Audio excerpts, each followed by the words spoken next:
जब भी आप किसी बच्चे से पूछोगे कि बड़े होकर क्या बनना है, तो उनमें से शायद कुछ ही बच्चों का आंसर होगा एस्ट्रोनॉट। जी हाँ, स्पेस से जुड़ी गहरी और अद्भुत जानकारी की खोज एस्ट्रोनॉट ही करते हैं। और जिन बच्चों की रुचि एक एस्ट्रोनॉट बनने की हो, तो फिर सोचिए उनकी तो बात ही अलग होगी। दरअसल अंतरिक्ष की यात्रा करना दूर से ही बड़ा रोमांचक लगता है, तो देखिए जरा ये लोग तो सच में ही अंतरिक्ष की यात्रा करते हैं। उनके लिए कितना गजब और रोमांस भरा एक्सपीरियंस रहता होगा। वैसे अगर दूर से देखा जाए तो हर चीज खूबसूरत ही लगती है।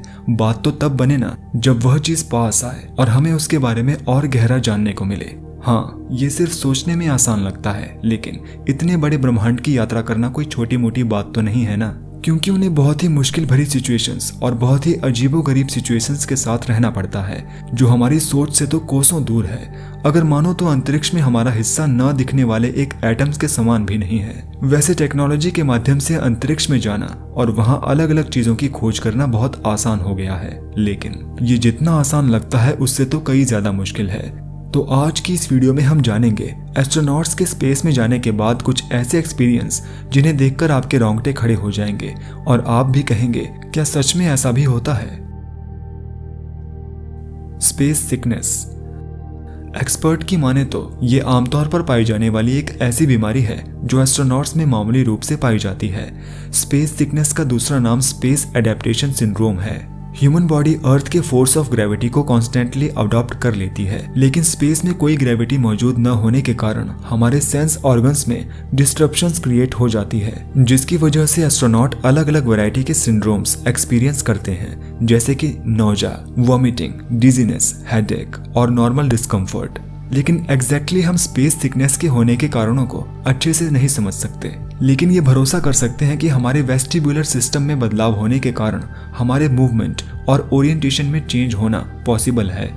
हमारे शरीर में मौजूद फ्लूइड का बैलेंस स्पेस में ग्रेविटी के न होने के कारण अफेक्ट होता है और बॉडी के एक पार्ट से दूसरे पार्ट में शिफ्ट हो जाता है, जिसके कारण कई बार एस्ट्रोनॉट्स को डिहाइड्रेशन का भी सामना करना पड़ता है, जिससे उनकी स्किन बहुत रफ और बेजान हो जाती है। अच्छी बात तो यह है कि स्पेस सिकनेस एक टेम्परेरी बीमारी है जिसे मेडिसिन की हेल्प से ठीक किया जा सकता है। See sunrise and sunset every 45 minutes.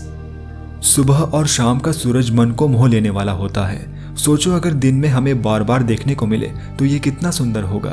चलिए अब इसके बारे में ही बात करते हैं। एस्ट्रोनॉट्स के इस एक्सपीरियंस की तरफ नजर करें तो आपको जानकर हैरानी हो जाएगी कि इंटरनेशनल स्पेस स्टेशन पर बैठे एस्ट्रोनॉट्स हर दिन में 15 सनराइज और 15 सनसेट देखते हैं। अगर इसकी एवरेज निकाली जाए तो उन्हें हर एक 45 मिनट में ये देखने को मिलता है। हमारी धरती को एक ऑर्बिट को कवर करने में 90 मिनट का समय लगता है, तो हम कह सकते हैं कि 45 मिनट के बाद एस्ट्रोनॉट सनसेट और हर 45 मिनट के बाद सनराइज को एंजॉय करते हैं, जो कि 24 घंटे में 15 से 16 बार होता है। ये बहुत रोमांचक भरा एक्सपीरियंस है। तो कैसा लगा आपको ये फैक्ट, कमेंट जरूर कीजिएगा। Play with water bubbles. Space में ग्रेविटी ना होने के कारण हम कह सकते हैं कि ये भी एक क्रेजी थिंग है जो एस्ट्रोनॉट एक्सपीरियंस करते हैं। इंटरनेशनल स्पेस स्टेशन में बैठे एस्ट्रोनॉट्स का पानी पीने का तरीका ही बहुत गजब का है। यह लोग पानी पीते नहीं बल्कि पानी के बुलबुले बनाते हैं, जो कि देखने में इतने सुंदर होते हैं कि उसके साथ खेलने का ही मन कर जाए। लेकिन पानी के बिना तो लाइफ ही पॉसिबल नहीं है। फिर वह पानी कैसे पीते हैं? ग्रेविटी की एब्सेंस के कारण कोई भी चीज डाउनवर्ड नहीं गिरती, वह स्पेस में ही तैरती रहती है। एस्ट्रोनॉट जैसे ही वाटर को बाहर निकालते हैं, वह अपने आप वाटर बबल्स में चेंज हो जाते हैं। वह उन वाटर बबल्स को पीते हैं, यानी एक तरीके से आप कह सकते हैं कि वाटर बबल्स को खा जाते हैं। जी हाँ, आपने सही सुना, और ये देखने में इतना अमेजिंग लगता है जैसे कि आप इस वीडियो में देख ही रहे हैं। तो बताइए कैसा लगा आपको यह एक्सपीरियंस। Can smell space. जब भी हम स्पेस के बारे में सोचते हैं तो आपने जरूर सोचा होगा कि हम वहाँ क्या देखते हैं, क्या फील करते हैं और हमें वहाँ क्या सुनाई देता है। लेकिन ज्यादातर लोगों ने इसके बारे में कभी नहीं सोचा होगा कि स्पेस में किस तरीके से स्मेल आती होगी। तो बताइए क्या आपके दिमाग में भी ये बात आई? चलिए मैं बता देता हूँ। जैसे कि हमें पता है एस्ट्रोनॉट का स्पेस में जिंदा रहने के लिए अपना स्पेस सूट पहने रखना बहुत जरूरी होता है। वह स्पेस सूट इतना स्ट्रांग होता है कि उसमें से कुछ भी पास होना इम्पॉसिबल है, जिसके कारण उनको पता ही नहीं लगता कि स्पेस में एग्जैक्टली किस तरीके की स्मेल आती है। लेकिन ऐसा किया जाता है कि एस्ट्रोनॉट स्पेस वॉक करने के बाद स्मेल चेक करते हैं कि उनका स्पेस सूट किस टाइप की स्मेल दे रहा है और उसी से ही एस्टिमेट लगाया जाता है कि स्पेस कैसी स्मेल करता होगा। साइंटिस्ट की रिसर्च के अकॉर्डिंग स्पेस में डाइंग स्टार्स जैसी स्मेल आती है, जो कि सुनने में बहुत अमेजिंग है। मैक्स प्लैंक इंस्टीट्यूट ने यह भी डिस्कवर किया है कि मिल्की वे का सेंटर रास्पबेरी की तरह स्मेल करता है। इसका रीजन ये हो सकता है कि मिल्की वे के आसपास के एरिया में इथाइल की फॉर्मेशन होती है और रास्पबेरी के केमिकल कंपोनेंट्स की भी। साइंटिस्ट ने यह भी एग्जामिन किया है कि उनके स्पेस सूट में से गन पाउडर और वेल्डिंग फ्यूम जैसी भी स्मेल आती है।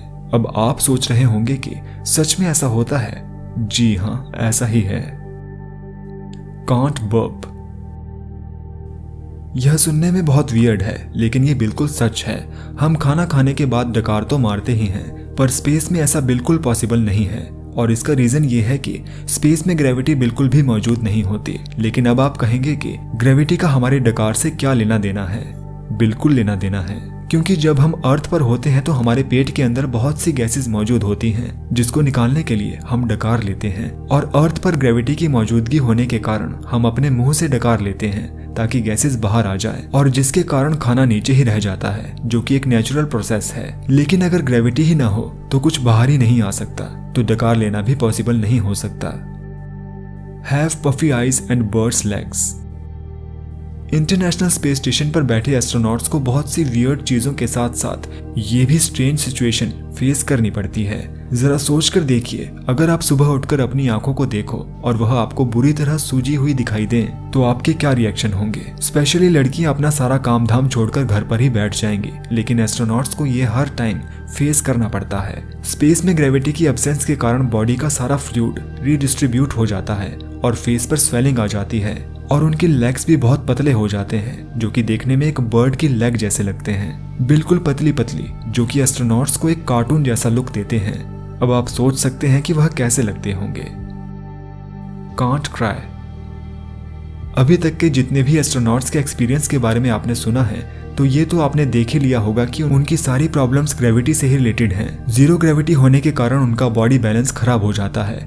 इंटरनेशनल स्पेस स्टेशन पर बैठे एस्ट्रोनॉट जब धरती पर वापस आते हैं तो वह चलना तक भूल चुके होते हैं। जब वे स्पेस में किसी भी चीज का यूज करते हैं तो वह वहीं पर ही फ्लोट करती रहती है, जिसके कारण उनको तो रोना भी नसीब नहीं होता, क्योंकि उनके आंसू टीयर बॉल्स में कन्वर्ट हो जाते हैं, जो देखने में इतने कूल लगते हैं कि पर्सन उनको देखकर ही हंस पड़े। ये सब ग्रेविटी से ही रिलेटेड प्रॉब्लम्स एक एस्ट्रोनॉट की नॉर्मल लाइफ पर बहुत इफेक्ट डालती है। Are thrown back when they sneeze.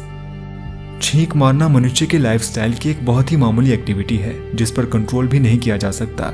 लेकिन क्या आप जानते हैं कि एस्ट्रोनॉट की लाइफ में ये बिल्कुल भी नॉर्मल नहीं है, क्योंकि एक बार छींक मारने से वह कितनी दूर तक जाकर गिर सकते हैं, इसका आपको अंदाजा भी नहीं है। और इसका रीजन भी ग्रेविटी का ना होना ही है। जीरो ग्रेविटी के कारण छींक मारने से जो फोर्स लगता है वह एस्ट्रोनॉट को पीछे की तरफ धकेलता है, और वह फोर्स इतना ज्यादा हैवी होता है कि उससे इंटरनेशनल स्पेस स्टेशन में बैठे एस्ट्रोनॉट्स 20 फीट तक पीछे ट्रेवल कर सकते हैं। हवा में फ्लोट होने के कारण वह अपनी बॉडी को बैलेंस भी नहीं कर सकते, जिसकी वजह से उन्हें बहुत ही अजीबोगरीब एक्सपीरियंस का सामना करना पड़ता है। Grow taller. यह सुनकर आपको थोड़ा सा अजीब लगेगा, लेकिन ये सच है। जब एस्ट्रोनॉट्स स्पेस स्टेशन से वापस धरती पर लौटते हैं तो उनकी नॉर्मल एक्टिविटीज तो अफेक्ट होती है, लेकिन वो ये भी महसूस करते हैं कि उनकी हाइट भी इंक्रीज हो चुकी है। ये सुनने में थोड़ा अजीब है, लेकिन हाँ, ये सच है। एस्ट्रोनॉट यह एक्सपीरियंस करते हैं कि उनकी हाइट 2 इंच तक बढ़ चुकी है, और उसका कारण भी ग्रेविटी का ना होना ही है। ग्रेविटी की एब्सेंस की वजह से स्पाइन इलोंगेट हो जाती है, जिसका मतलब है कि उनकी बैकबोन नॉर्मल से थोड़ी सी इंक्रीज हो जाती है, जो सीधा इफेक्ट डालती है शरीर की लंबाई पर। स्पेस में हमेशा फ्लोट करते रहने के कारण और ज्यादा टाइम तक ग्रेविटी ना एक्सपीरियंस करने के कारण ऐसा देखने को मिलता है। Can't lift weight. अब बात करते हैं वीडियो के लास्ट फैक्ट की। स्पेस में ग्रेविटी ना होने के कारण हर चीज बहुत हल्की दिखाई देती है, और स्पेस स्टेशन में बैठे एस्ट्रोनॉट हैवी से हैवी पत्थर को भी एक हाथ से उठाकर बॉल की तरह खेलने की हिम्मत रखते हैं। लेकिन अगर वही एस्ट्रोनॉट धरती पर वापस आ जाए तो वे यहाँ तक कि 5 किलोग्राम का भार भी नहीं उठा सकते, क्योंकि उनका भार न उठाने की हैबिट हो चुकी होती है, जिसके लिए उनको अर्थ के डेली रूटीन को फॉलो करने के लिए स्पेशल एक्सरसाइज करनी पड़ती है। स्पेशल इक्विपमेंट्स, ट्रेडमिल उनको प्रोवाइड की जाती है ताकि वह दोबारा से अर्थ के एनवायरनमेंट के हैबिचुअल हो सके। अपने आप को स्ट्रॉन्ग बनाने के लिए वह नॉर्मल तौर पर दिन में 2 घंटे एक्सरसाइज तो करते ही हैं। उनको 4 से 5 किलोग्राम का भार भी 50 किलोग्राम के बराबर लगता है और दोबारा नॉर्मल बॉडी पाने के लिए उनको 2 से 3 महीने लग जाते हैं। फिर जाकर वह अर्थ के एनवायरनमेंट में दोबारा से एडजस्ट हो पाते हैं। हर टाइम बॉडी वीक फील करती है और एडजस्ट होने में टाइम लेती है। तो देखा आपने एस्ट्रोनॉट्स को स्पेस में किन किन मुश्किलों का सामना करना पड़ता है, जो कि नॉर्मल पर्सन के लिए थोड़ा मुश्किल है। लेकिन इन एस्ट्रोनॉट्स को स्पेस में भेजने से पहले बहुत टाइम तक कड़ी ट्रेनिंग करवाई जाती है और उनके लेवल तक इनको मेंटली और फिजिकली स्ट्रांग बनाया जाता है ताकि उनको स्पेस में ज्यादा प्रॉब्लम ना आए और वह हर एक सिचुएशन के लिए पहले से ही रेडी रहें। उनको इन सब चीजों का पहले से ही पता होता है कि स्पेस में उनके साथ क्या हो सकता है और क्या नहीं, तो कोई भी काम करने से पहले वह देख लेते हैं कि इसका क्या रिजल्ट हो सकता है। आपको ये वीडियो कैसी लगी कमेंट करके जरूर बताइएगा।